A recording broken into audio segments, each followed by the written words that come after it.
Welcome back to Talk of the Town on 99.7, 1450 WHTC and WHTC.com. Welcome back to Talk of the Town for this Tuesday, May 3rd. I'm Gary Stevens. First Tuesday of the month, we feel the zeal with Zeeland Mayor Kevin Klynstra at this time. He joins us via the Zoom connection from his offices at Zeeland City Hall. Kevin, good morning. Hope all is well with you and your family. Good morning, Gary, on this rainy Tuesday morning. It's a little wet, but we'll make it through. After all, it's that time of year. And if you have a question about what's going on in Zeeland, Mayor Kevin Klynstra will be happy to answer it at 616-395-1450, 616-395-1450. Kevin, let me begin my discussion with you talking about the budget for fiscal 2023. Last night was the public hearing and vote on the spending plan. I would assume that it did pass. But was there any comments, or was it just simply a pretty quiet session? It was a very quiet session. We had a couple of newspaper reporters in the audience, but nobody from the public, a few staff members. But we've seen this budget for several months now, and it was just the time for the public to see it and being presented out in the open. So it went well. Unanimous vote to pass it. It was a $9 million general fund budget that doesn't include the utilities. That ups it quite a bit if you include those. But so we put it at 11.135 mils. That is up from 10.35 mils from last year, but it is back to where it was from pre-pandemic. Talk a little bit about that increase, even though it's a restoration more than an increase. A couple of years, a mill was lopped off because of the economic situation caused by the outbreak, but it was put back on.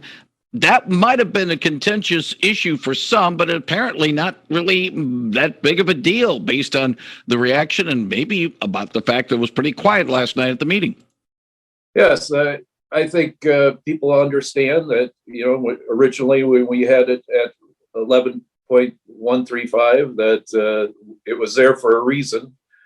We had a good budget surplus from that year, so we decided to knock off a mill for the last 2 years to help out with the kind of a relief fund for people during the pandemic and in businesses. And but things have gone up.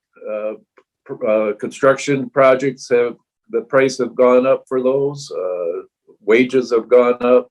So we decided to go back to the original amount that it was 2 years ago to keep pace with that.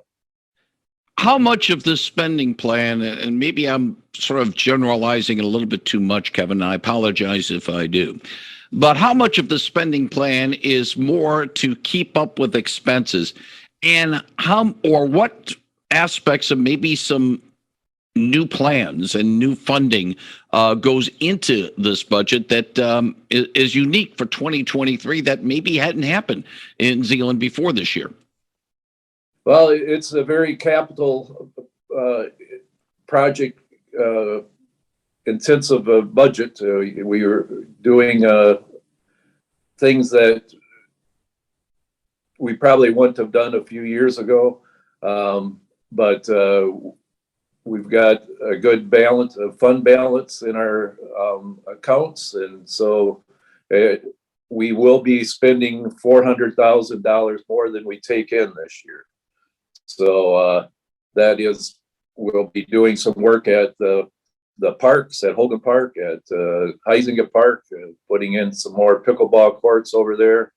And we decided now is the time to do it when we have a little extra money. And yeah, and like I said, the street constructions projects, they have gone up in price. We will be doing the mill and resurface all along Main Street from State Street all the way to the city limits on the east side.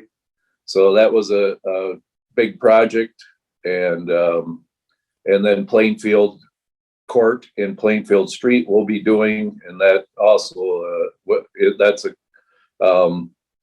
a big project as well. So yeah, those have gone up in price like everything else, and so we we found it necessary to bring that millage back to where it was before. Another item on the agenda from last night's meeting, Kevin, that I found interesting is a collective bargaining agreement with the unionized police officers in the city of Zeeland. It looks like it was a pretty fair agreement on both sides. Yeah, it went very well.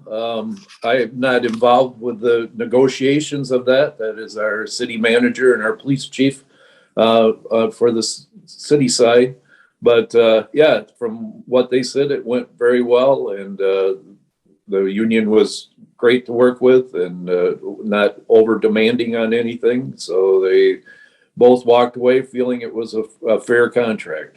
And to be honest with you, more labor relations, unionized labor relations are along those lines. We only hear about the acrimonious ones on the private or perhaps public sectors. But when it goes smoothly, yawn, move along. There's nothing here. But you know what? For the general public and for those officers that are unionized, to have a quiet negotiating session is really better than having one that's, we're fighting and, picket lines and fire barrels and all that other stuff.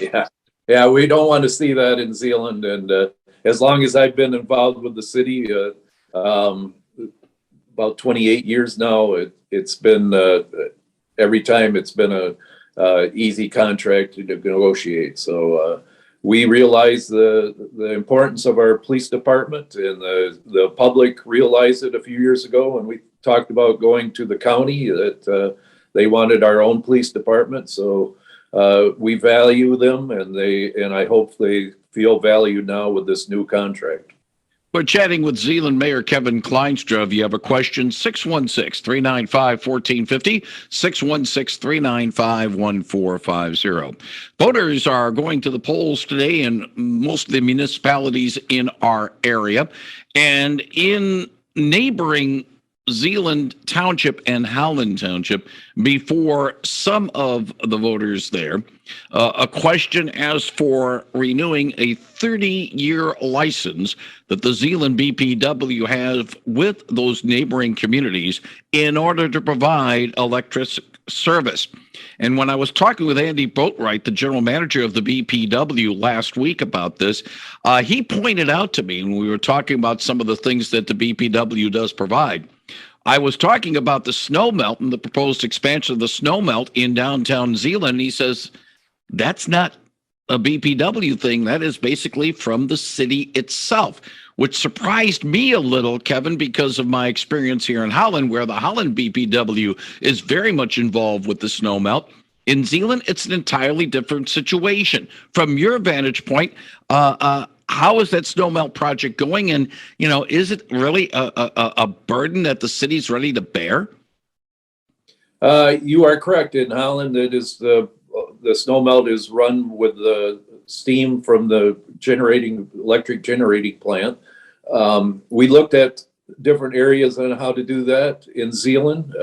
We talked with Consumers Power about getting their excess steam to do it, but it was too long of a lift, I guess, to get it back into our downtown, and you never know with a public enterprise like that they might close the plant someday, and there we sit with no means to get the steam to go under our sidewalks and streets. So we decided to do it on our own. We've got the boilers that provide the steam and to run through the pipes. And so somewhat the BPW is involved because we have to buy the electricity to run the steam, the boilers. But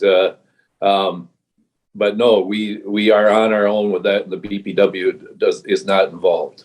Quick question, then I'll move on to another topic. Did Consumers Energy have any interest in being a part of this program or not really? When we first talked to them, yeah, they were interested. But after doing some study, we decided not to go that route. Okay, I was bringing that up because obviously the Consumers Energy steam plant over on the eastern corner of the city limits would have been maybe a possible factor. So I just wanted to get that sort of clarified because I never brought that up. And I said, hey, maybe consumers would want to be a part of the deal as well. 616-395-1450. I have a question for Zeeland Mayor Kevin Klynstra. I had the opportunity last month, unfortunately under bad circumstances, to meet the fine fire chief of the city of Zeeland because of what happened at the community restaurant. And it always hurts when a civic landmark, be it owned by the city or has been a part of the city for many, many years, goes up in flames. And I think I speak for a lot of people in saying, it's a shame that the community restaurant went up because it had been there for decades. Oh yeah, it is a shame, and it's like you said, it's kind of a landmark in Zeeland. When you come in from the east side of the city, that's what you see. You see the community restaurant, and it's been around for a long time, as long as I've been around. The original building, which is by the old Sly building, which is being rejuvenated by GDK Construction, that got tore down yesterday. So that was kind of sad to see too, because that was used to be Community Dairy, which was they supplied milk and delivered to the houses in glass bottles, and I remember that. But then they moved from there to the building they are in now, and they've been there for quite a few years, since I was in high school, I believe. They moved over there. So yeah, it's sad to see, and hopefully they can rebuild and get back in business again. Have they notified? I wouldn't say officially notified, but based on what you're hearing, are they looking to perhaps rebuild from the ashes, be instead of a community restaurant, Community Phoenix restaurant, if you want to call it that? Yeah, I'm not sure. They're waiting to see what the insurance investigators find out how it happened, and then they'll go from there, and hopefully they can rebuild. Let's get to a call before we take a break. Good morning. You're on the line with Zeeland Mayor Kevin Klynstra.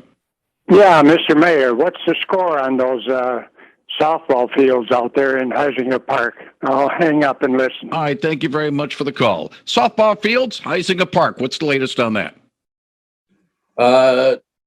I believe I'm not sure what he was alluding to, but I believe there's some concern why they get locked up when they're not in use. It was a big investment that the city made, and a big donation from Gentex, and plus some money that the Zeeland Rec put into it.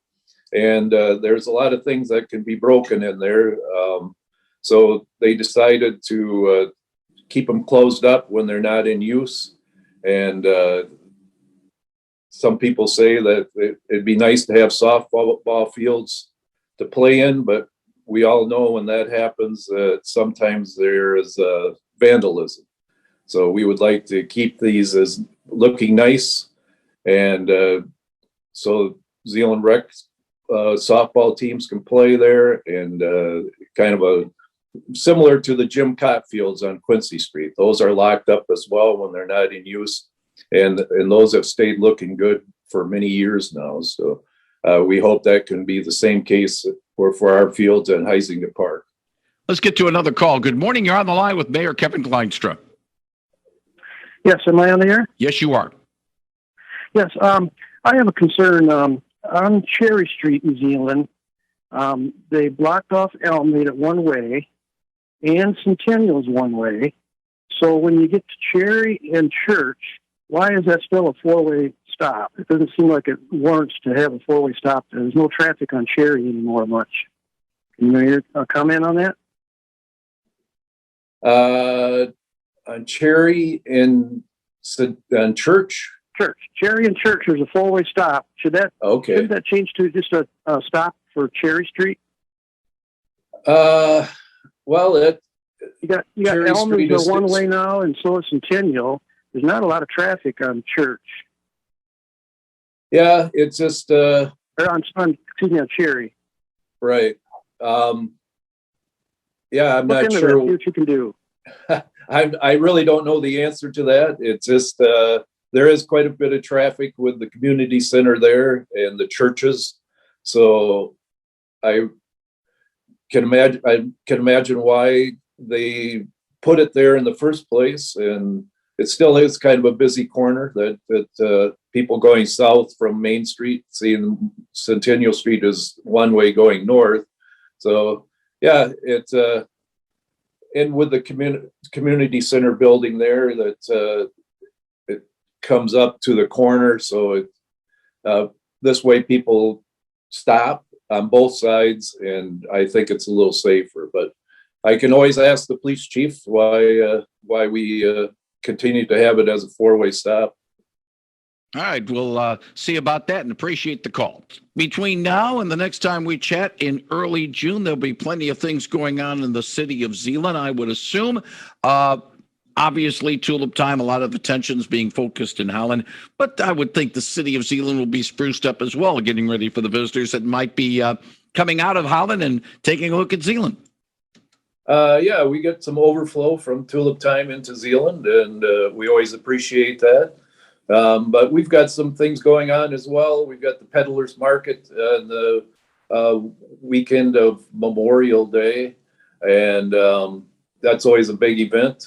It's on Church Street from Main Street to Central, and yeah, so they're looking forward to that. And of course, we're excited to say that the Memorial Day Parade will take place this year after a 2-year hiatus. So yeah, we're excited about that as well.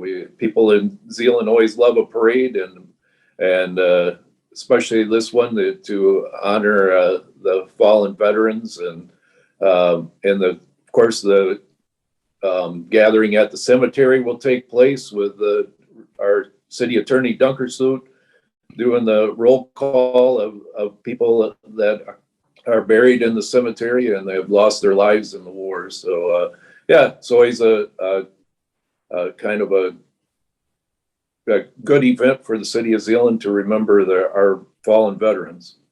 One final thing, Kevin Klynstra. I know that no final decision has been made, but I remember seeing in the notes from last night's meeting from City Manager Tim Klunder, hopefully a decision on filling the vacancy for director of the Howard Miller Community Center and Library will become very shortly. Yeah, they've been doing some interviews. They're going to do their third interview this week. So hopefully out of those three, they have a choice they can make, and we can get that vacancy filled in the near future. With that, we button up this edition of WHTC's Talk of the Town with Mayor Kevin Klynstra. As always, Kevin, thank you very much for your time, the observations you have about your city. Wish everybody well in Zeeland and yourself over the next month or so. And if all goes well, we'll do this again in the month of June. We'll see you, Gary. Thank you very much, Kevin Klynstra, 99.7 and 1450 WHTC.